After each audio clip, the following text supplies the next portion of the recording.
బంగారం ధరలు ఆకాశాన్ని తాగుతున్నాయి. తులం బంగారం లక్షణంగా ₹1,00,000 మార్కును దాటింది. మన భారతదేశంలో ఎన్ని న్యాచురల్ రిసోర్సెస్ ఉన్నా గోల్డ్ రిసోర్సెస్ మాత్రం సరిపడం లేకపోవడంతో మనం బంగారాన్ని ఇతర దేశాల నుంచి ఇంపోర్ట్ చేసుకోవాల్సిన పరిస్థితి మనది.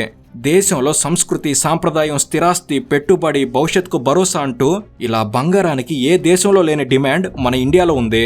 కానీ మన దేశ బంగారు అవసరాలని కొంతలో కొంతైనా తీర్చేందుకు ఇండియాలో కూడా బంగారు గనులు ఉన్నాయి. ఈ గనుల్లో ఎక్కువ కర్ణాటకలోనే ఉన్నాయి. కర్ణాటకలో ఉన్న ఈ గనులకు ఇప్పుడు మరో మైన్ కూడా తోడు కాబోతుంది. అదే కేజీఎఫ్ అనగా కోలార్ గోల్డ్ ఫీల్డ్స్. కేజీఎఫ్ అనగానే సినిమాని గుర్తొస్తుంది. కానీ ఆ సినిమా కథకు ఆధారమైన ఈ అసలైన కేజీఎఫ్ మళ్ళీ మనకు అందుబాటులో రాబోతుంది. కేజీఎఫ్ గురించి చెప్పుకోవాల్సిన చరిత్ర చాలా ఉంది. సినిమాను మించి మరీ ఉంటుంది. 2001వ సంవత్సరం వరకు కేజీఎఫ్లో గోల్డ్ మైనింగ్ జరిగింది. కానీ అంతకంటే ముందే బ్రిటిష్ వారు కేజీఎఫ్ నుంచి బంగారాన్ని అందిన కాడికి దోచుకున్నారు. ఫైనల్గా అక్కడి గోల్డ్ రిజర్వ్స్ అడుగంటడంతో ఇక్కడ బంగారాన్ని తీయడానికి ఎక్కువ ఖర్చు అవుతుంది అని అప్పుడు కానీ కేజీఎఫ్ వదిలేశారు. అలా కేజీఎఫ్ ఇన్నాళ్ళు ఎలాంటి అలజడి లేకుండా అలానే ఉంది. కానీ మరలా ఇన్నాళ్ళకి మరోసారి కేజీఎఫ్ నుంచి బంగారాన్ని వెలికి తీసేందుకు అడుగులు ముందు పడుతున్నాయి.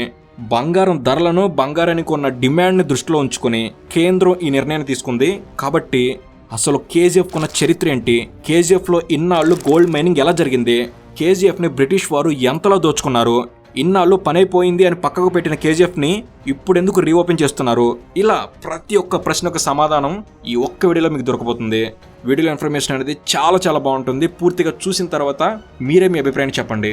అండ్ ఇలాంటి మరిన్ని ఇన్ఫర్మేటివ్ వీడియోస్ని మీ కొరకు తెచ్చేందుకు మీ సపోర్ట్గా ఈ వీడియోకి జస్ట్ లైక్ చేయండి చాలు. సో లైక్ చేయకుండా let's get into the video.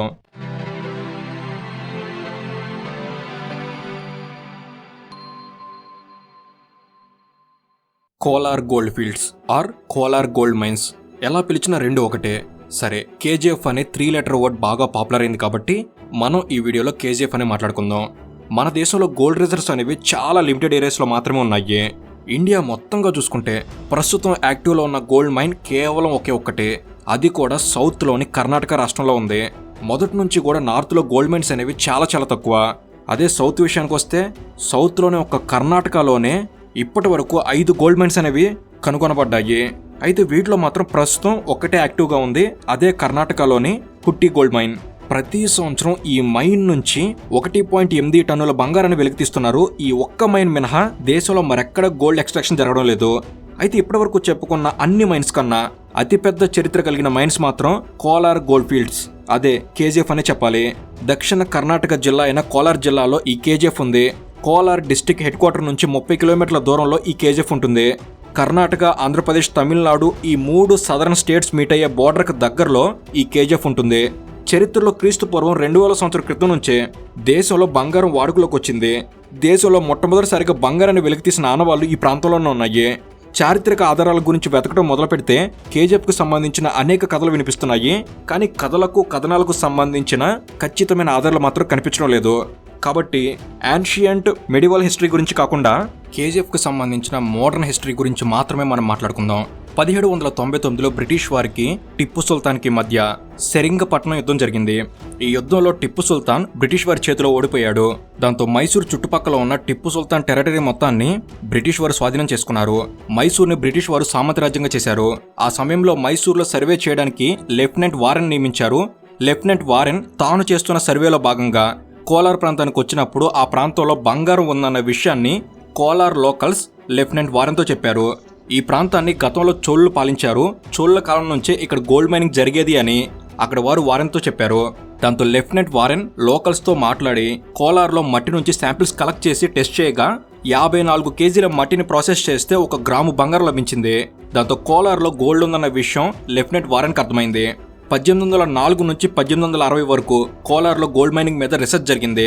కానీ ఆ రోజుల్లో అందుబాటులో ఉన్న టెక్నాలజీతో కోలార్లో ఎంత బంగారం ఉంది, మైనింగ్ స్టార్ట్ చేస్తే గిట్టుబాటు అవుతుందా అన్న అంచనాలు వేయలేకపోయారు. దాంతో 1860లో కోలార్ గోల్డ్ ఎక్స్ప్లోరేషన్ కంప్లీట్గా పక్కకెళ్ళింది. కానీ 1871లో కేజీఎఫ్ మరోసారి బ్రిటిష్ వారి కంట్లో పడింది. బ్రిటిష్ ఆర్మీ నుంచి రిటైర్ అయిన మైకేల్ ఫిట్స్ గెరాల్డ్ లావెల్లీ అనే ఐరిష్ సోల్జర్ బెంగళూరులో ఇల్లు కట్టుకున్నాడు. లావెల్లీ రిటైర్మెంట్ తర్వాత బెంగళూరు చుట్టూ ఉన్న ప్రాంతాలను ఎక్స్ప్లోర్ చేస్తూ ఉండేవాడు. అలాంటి సమయంలో గోల్డ్ రిజర్వ్కు సంబంధించి బ్రిటిష్ లెఫ్టినెంట్ వారెన్ ఏషియాటిక్ జర్నల్లో రాసిన ఆర్టికల్ని లావెల్లీ చదివాడు. ఆ ఆర్టికల్లో కోలార్లో గోల్డ్ ఉండే అవకాశం ఉన్నాయని రాసుంది. దాంతో లావెల్లీ స్వయంగా కోలార్ ప్రాంతంలో తిరిగి ఓన్గా రీసెర్చ్ చేశాడు. లోకల్స్ని ఎంక్వైరీ చేశాడు. కోలార్లో గోల్డ్ రిజర్వ్కి సంబంధించిన ఇన్ఫర్మేషన్ తెలుసుకున్నాడు. అలా 2 సంవత్సరాల పాటు కోలార్ ప్రాంతంలో ఉన్న గోల్డ్ మీద కంప్లీట్ రీసెర్చ్ చేసి 1873లో మైసూర్ రాజును కలిసి కోలార్లో గోల్డ్ మైనింగ్కి ఉన్న అవకాశాలను వివరించాడు. ఆ తర్వాత మైసూర్, కూర్గ్ చీఫ్ కమిషనర్స్కి లెటర్స్ రాశాడు. కోలార్లో గోల్డ్ మైనింగ్కి తనకు అవకాశం ఇవ్వమని కోరాడు. అయితే బ్రిటిష్ గవర్నమెంట్ లావెల్లీకి గోల్డ్ మైనింగ్కి పర్మిషన్ ఇవ్వకుండా బొగ్గు మైనింగ్ చేసుకోవచ్చని పర్మిషన్ ఇచ్చింది. కానీ లావెల్లీ మాత్రం ఒప్పుకోలేదు. బ్రిటిష్ గవర్నమెంట్ని ఎట్లాగైనా ఒప్పించాడు. దాంతో ఫైనల్లీ గోల్డ్ మైనింగ్ చేసేందుకు పర్మిషన్ వచ్చింది.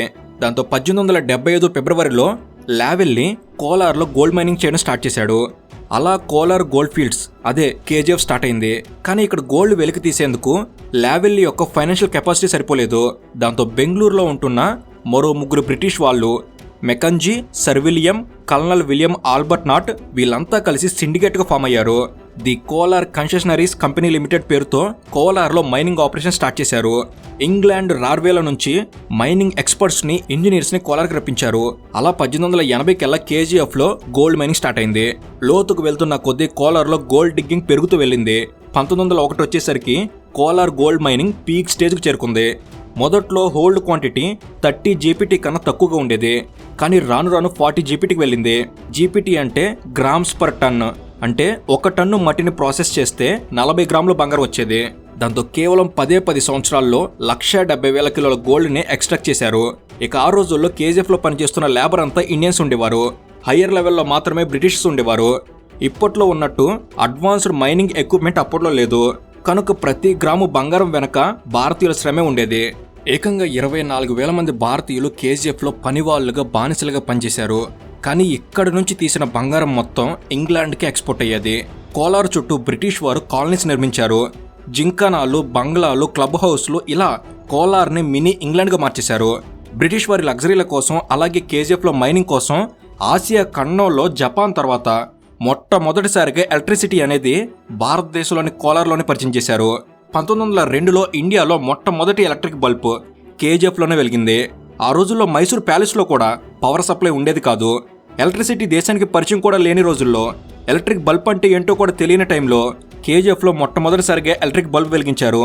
ఇప్పుడు మనకి ఇది చాలా చిన్న విషయం, కానీ అప్పట్లో ఇది ఒక ల్యాండ్ మార్క్.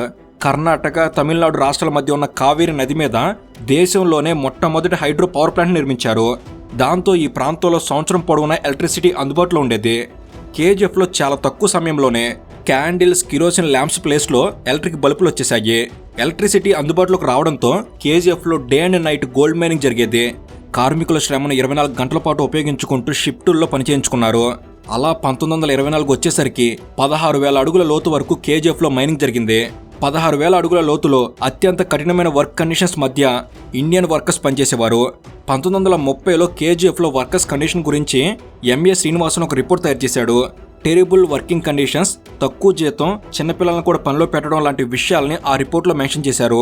కాబట్టి గోల్డ్ ఎక్స్ట్రాక్షన్ పేరుతో కేజీఎఫ్లో జరిగిన మ్యాన్ పవర్ ఎక్స్ట్రాక్షన్ అర్థం చేసుకోవడానికి ఈ రిపోర్ట్ ఉదాహరణ. కేజీఎఫ్లో పనిచేసిన వర్కర్స్కి సిలికాసిస్ అనే లంగ్ రిలేటెడ్ డిసీజ్ వచ్చింది. కేజీఎఫ్లో మైనింగ్ చేస్తున్న సమయంలో గాలి పీల్చడం ద్వారా లంగ్స్లోకి వెళ్లిన సిలికా అనే మెటల్ వల్ల ఈ డిసీజ్ వచ్చింది. అయినా వర్కర్స్ హెల్త్ గురించి పెద్దగా పట్టించుకునేవారు కాదు. కేజీఎఫ్లో జరిగిన మరో పెద్ద అమానవీయ వ్యవహారం ఏంటంటే ఇండియన్ వర్కర్స్ని బ్రిటిష్ ఎంప్లాయీస్ నమ్మేవారు కాదు. కేజీఎఫ్లో బంగారాన్ని ఇండియన్స్ దొంగతనం చేస్తున్నారన్న అనుమానం బ్రిటిష్ వరకు ఉండేది.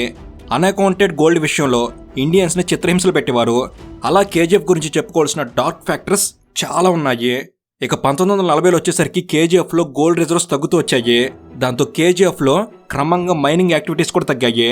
ఇక 1947లో దేశానికి స్వాతంత్రం వచ్చింది. కానీ కేజీఎఫ్ మాత్రం బ్రిటిష్ వారి చేతిలోనే ఉంది. స్వతంత్రం వచ్చిన తర్వాత దాదాపు 9 సంవత్సరాల పాటు కేజీఎఫ్లో బ్రిటిష్ కంపెనీనే మైనింగ్ చేసింది. 1956లో అప్పటి కేంద్ర ప్రభుత్వం కేజీఎఫ్ని నేషనలైజ్ చేస్తూ ఆర్డినెన్స్ జారీ చేయడంతో కేజీఎఫ్ మీద అప్పుడు కానీ ఇండియాకు పూర్తి హక్కులు లభించాయి. దాంతో బ్రిటిష్ వారు కేజీఎఫ్ని విడిచి వెళ్ళిపోయారు.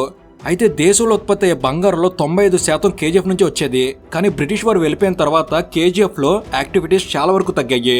1972లో Indian government Bharat gold mines limited BGML అనే PSUను స్టార్ట్ చేసి కేజీఎఫ్ను ఈ BGMLకి అప్పచెప్పింది. కేజీఎఫ్ లో గోల్డ్ మైనింగ్ చేసే బాధ్యతను ఈ బీజీఎంఎల్ చాలా కాలం నిర్వహించింది. కానీ బ్రిటిష్ వారే కేజీఎఫ్ ను పూర్తిగా లూటీ చేశారని చెప్పాలి. అప్పటికే 16,000 అడుగుల వరకు మైనింగ్ చేశారు. అంటే బంగారు నిల్వలు పూర్తిగా అడుగంటిన సమయంలో అప్పుడు గాని ఇండియాకు కేజీఎఫ్ దక్కింది. కాబట్టి కేజీఎఫ్ లో బీజీఎంఎల్ కు ఆశించినంత బంగారం చివరకు లభించలేదు. కేజీఎఫ్ లో గ్రామ్స్ పర్ టన్ వాల్యూ పడిపోయింది. దాంతో గ్రామ్ బంగారం తీయాలంటే ఎక్కువ టన్నుల మట్టిని ప్రాసెస్ చేయాల్సి వచ్చేది. అలా ఖర్చులు పెరుగుతూ వెళ్ళాయి. అప్పట్లో బంగారానికి డిమాండ్ అండ్ రేట్ రెండూ పెద్దగా ఉండేవి కావు. దాంతో 1 గ్రాము గోల్డ్ ఎక్స్ట్రాక్షన్ చేయడానికి అయ్యే ఖర్చు 1 గ్రాము గోల్డ్ రేట్ కన్నా ఎక్కువగా ఉండేది. దాంతో 2001లో కేజీఎఫ్ ను క్లోజ్ చేయాలని బీజీఎంఎల్ నిర్ణయించింది. అలా 2001 నుంచి కేజీఎఫ్ లో గోల్డ్ మైనింగ్ పూర్తిగా ఆగిపోయింది. అలా 1880 నుంచి 2001 వరకు దాదాపు 120 సంవత్సరాల పాటు కేజీఎఫ్ అనేది బంగారాన్ని సప్లై చేస్తూనే ఉంది. ఈ 120 సంవత్సరాల్లో దాదాపు 900 టన్నుల బంగారాన్ని బయటకు వెలికి తీశారు. అయితే ఇంత పెద్ద చరిత్ర ఉన్న కేజీఎఫ్ ని మళ్ళీ ఇప్పుడు స్టార్ట్ చేయడానికి అడుగులు ముందుకు పడుతున్నాయి. 2016లో ఈ ప్రాంతానికి వచ్చిన నరేంద్ర మోడీ గారు కేజీఎఫ్ ను మళ్ళీ స్టార్ట్ చేస్తామని చెప్పారు. అయినా చాలా కాలం పాటు కేజీఎఫ్ లో ఎలాంటి రీసెర్చ్ జరగలేదు. కానీ 2024లో కేంద్రం కర్ణాటక ప్రభుత్వానికి ఒక ప్రపోజల్ పంపించింది. ఎల్జీఎఫ్ లో మళ్ళీ మైనింగ్ స్టార్ట్ చేసేందుకు అప్రూవల్ ఇవ్వాల్సిందిగా ప్రపోజల్ పెట్టింది. 2024 జూన్లో కర్ణాటక గవర్నమెంట్ 1,003 ఎకరాల విస్తీర్ణంలో ఉన్న 13 టైలింగ్ డంప్లను మైనింగ్ చేసుకోవచ్చని అప్రూవల్ ఇచ్చింది. టైలింగ్ డంప్స్ అంటే గతంలో కేజీఎఫ్ నుంచి బయటికి తీసి ప్రాసెస్ చేసిన మట్టి. ఆ మట్టిలో ఇంకా కొంత గోల్డ్ ఉన్నట్టు తేలింది. ఇప్పుడు అడ్వాన్స్డ్ ఎక్స్ట్రాక్షన్ టెక్నిక్స్ అందుబాటులో ఉన్నాయి కాబట్టి ఆ మట్టి నుంచి మిగిలిన బంగారాన్ని బయటికి తీసే ప్రపోజల్స్ రెడీ చేశారు. 1 టన్ను నుంచి 0.7 గ్రామ్స్ల వరకు బంగారం తీసే అవకాశం ఉంది. ఇప్పటికే 32 మిలియన్ టన్నుల నాన్ ప్రాసెస్డ్ టైలింగ్ డంప్స్ ఉన్నట్లు అంచనా వేస్తున్నారు. ఈ 32 మిలియన్ టన్నుల నాన్ ప్రాసెస్డ్ టైలింగ్ డంప్స్ ని ప్రాసెస్ చేస్తే 23 టన్నుల బంగారం వెలికి తీయవచ్చు అని అంచనా వేశారు. కాబట్టి త్వరలో కేజీఎఫ్ లో గోల్డ్ హంట్ మళ్ళీ మొదలు కాబోతుంది. ఇక్కడ ఇంట్రెస్టింగ్ థింగ్ ఏంటంటే కేజీఎఫ్ లో బంగారం మాత్రమే కాదు, పలాడియం అనే మరో రేర్ ఎర్త్ మెటల్ ఉన్నట్టు అంచనా వేస్తున్నారు. ఈ అంచనాలే నిజమైతే కేజీఎఫ్ నుంచి బంగారం కన్నా విలువైన ఖనిజాన్ని బయటికి తీయొచ్చు. అయితే కేజీఎఫ్ రీఓపెన్ కి సంబంధించిన వార్తలు 2016 నుంచి వస్తూనే ఉన్నాయి. 2024లో కర్ణాటక కేబినెట్ అప్రూవల్ ఇచ్చింది. అయినా ఇప్పటికీ కేజీఎఫ్ లో ఫర్దర్ స్టెప్స్ ముందుకు పడలేదు. కాబట్టి కేజీఎఫ్ రీఓపెన్ కావడం ఖాయం, కానీ ఇప్పుడే అవుతుంది అనే విషయాన్ని మాత్రం ఖచ్చితంగా చెప్పలేం. సో ఇది ఫ్రెండ్స్, ఈ కేజీఎఫ్ పై మీ అభిప్రాయం ఏమిటి తప్పకుండా కామెంట్స్లో తెలపండి. అండ్ ఇలాంటి మరిన్నో ఇన్ఫర్మేటివ్ వీడియోస్ ఇక్కడ నుంచి వెంటనే తీసుకురాబోతున్నాం. అవన్నీ మీ వరకు చేరేందుకు తప్పకుండా మన తెలుగు నాలెడ్జ్ సబ్స్క్రైబ్ చేసుకొని బెల్ ఆల్లో పెట్టుకోగలరని మనవి. Thank you for watching. Have a good day.